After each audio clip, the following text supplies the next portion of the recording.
Hello everyone, and today I'll show you how to enable and disable one-handed mode on the Xiaomi 13T.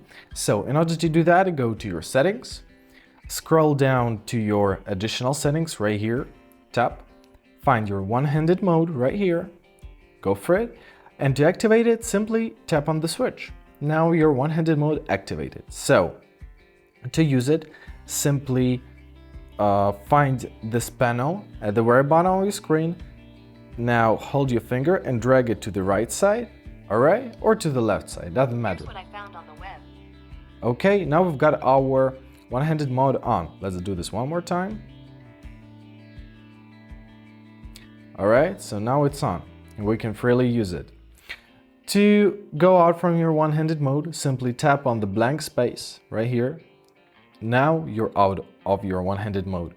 To turn it off completely, in this exact menu, the one-handed mode menu, tap on the one-handed mode switch, and now it's off. I hope this video was helpful. Thank you so much for watching, and have a great day.